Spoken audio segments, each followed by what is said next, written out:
सलीस दर्स तफसीर बहुत ही आसान अंदाज में हम समझ रहे हैं कुरान पाक को। इस वक्त हमारी सूरह नबा चल रही है और सूरह नबा की आयत नंबर 39 यानी 39 पर हम पहुँचे हैं। अस्सलामु अलैकुम वरहमतुल्लाहि वबरकातुहू। आयत नंबर 39 है और अल्लाह रब्बुल इज़्ज़त फरमा रहे हैं कि वो दिन बरहक है।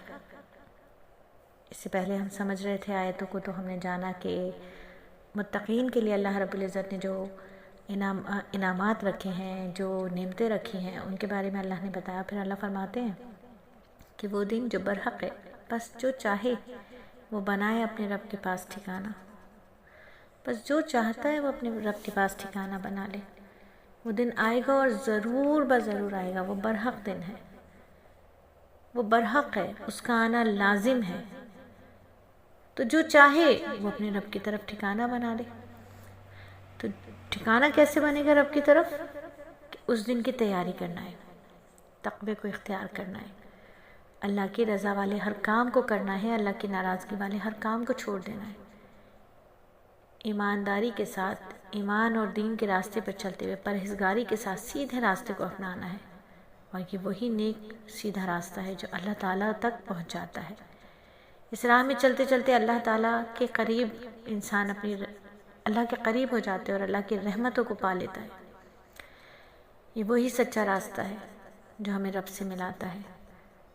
और सच्चे रास्ते की रोशनी हर एक बात को करने से पहले, हर कलाम को करने से पहले, हर काम को करने से पहले, हर एक से मिलने से पहले, किसी से रूठने से पहले, जागने के बाद, सोने से पहले, हर लम्हे को अल्लाह की रज़ा वाले में ढाला जाए। फिर आखिरी आयत में अल्लाह रब्बुल इज़्ज़त फरमा रहे हैं,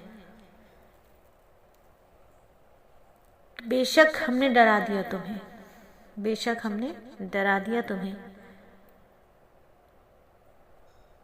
अज़ाब करीब को जब देख लेगा आदमी, तो जो आगे भेजा उसके हाथों ने उसको भी देखेगा और वो कहेगा काश मैं मिट्टी होता। तो इंसान क़यामत में हुज्जत के तौर पर अल्लाह फरमाते हैं आखिर में, बिल्कुल हुज्जत के तमाम इंसानों से फरमाया जाता है कि ए बनी आदम, हमने तो तुम्हें नज़दीक ही आने वाली मुसीबत से ख़बरदार कर दिया। नज़दीक है क़यामत, आने वाली है। और क़यामत का दिन दूर हो, मगर जो लाजमी और यकीनी आने वाली चीज़ है, चाहे वह दूर ही क्यों ना हो, तो उसे करीब समझना चाहिए। अक्लमंद को तो 1000 कोस दूर की मुसीबत को भी करीब समझता है। अक्लमंद तो दुनिया की ज़िंदगी तो है ही धोखे का घर। मौत के सर पर खड़ी है। मौत यौम क़यामत का दरवाज़ा है। इसलिए कि मरकर जो भी कुछ इंसान को पेश आने वाला है बहुत करीब है। इस रोज़ यानी यौम क़यामत में इंसान सब कुछ देख लेगा जो दुनिया में नेक और बद उसने किया। फिर जब वो पर्दा खुल जाएगा और काफिर अपने कुफ्र और बदअमाली को हैबतनाक सूरतों में देखेगा और उसको ठिकाना कोई और नज़र ही नहीं आएगा सिवाय जहन्नुम के। कोई जाए पना उसको नज़र नहीं आएगी, कोई सूरत उसको नज़र नहीं आएगी। तो काफिर कहेगा या लैतनी कुन्तु तुराबा, ए काश मैं खाक होता, मैं मिट्टी हो जाता, मैं इंसान पैदा ही ना होता, क्योंकि मुसीबत को आज मुझे देखना ही ना पड़ता। हज़रत अब्दुल्ला बिन इब्न अब्बास रज़ियल्लाहु ताला अन्हुमा फरमाते, और हज़रत अब्दुल्ला बिन उमर रज़ियल्लाहु ताला अन्हु से मरफ़ूअन रिवायत है, क़यामत के दिन जानवरों से हिसाब किताब के बाद एक दूसरे से बदला दिलाया जाएगा।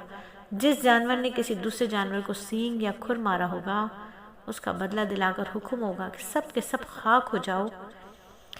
चुनांचे जब वो उस खाक को देखेंगे काफिर, तो उस दिन काफिर आरज़ू करेंगे, तमन्ना करेंगे कि ए काश मैं भी खाक हो जाता, इस इंसानियत से जो मेरी ख़राबी का सबब हुई और मैं जन्नत से दूर हो गया, जहन्नुम के नज़दीक हो गया। काश कि मैं मिट्टी होता, खाक होता।